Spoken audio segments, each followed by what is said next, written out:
37 ફૂટથી ઊંચાઈમાં એક પ્લેન વાવાઝોડું ઓમાનમાં ફસાઈ ગયું છે અને ટેકનિકલ ખામીના કારણે જોરદાર વિસ્ફોટ થયો છે અને વિસ્ફોટ ના થતાં જ વિમાનમાં આકાશમાં આગ લાગી હતી અને ગઈ આ પછી પ્લેનમાં પલટી ગઈ હતી અને જમીન પર પડ્યું અને જમીન સાથે અથડાતા જ તેના ટુકડા થઈ ગયા હતા. દુર્ઘટના વિમાનમાં સવાર તમામ 170 લોકો જીવતા સળગી ગયા હતા અને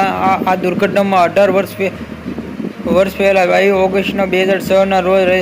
રશિયાના સરહદ પર પૂરી યુક્રેનમાં ડ્રોગેનમાં અબ્લાસ્ટ થઈ ગઈ હતી અને પ્લેન ક્રેશમાં યુક્રેનમાં ઇતિહાસમાં બીજી સૌથી ભયંકર પ્લેન ક્રેશ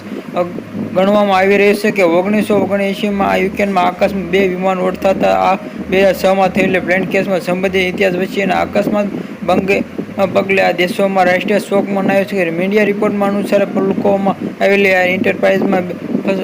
ફ્લાઇટમાં 612 સેન્ટર પેડિગમાં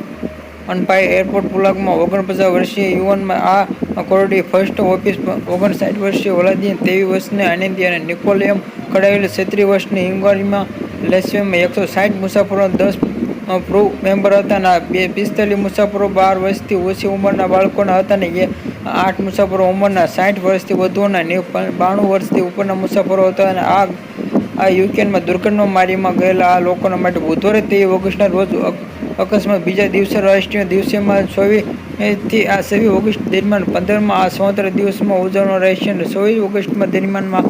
22 ઓગસ્ટ 2006ના રોજ ફ્લાઇટમાં અડધા કલાક દ્વારા તોફાનમાં ફસાઈ ગયેલા 39,000 ફૂટના 12,000 મીટરની ઊંચાઈ નીચે ઉતરવાની મંજૂરી આપવામાં આવે કે આ ક્રૂ મેમ્બરમાં ફ્લાઇટમાં ઓટોમેટિક ફ્લાઇટ મીડિયમ મૂકી દીધી, પરંતુ અચાનક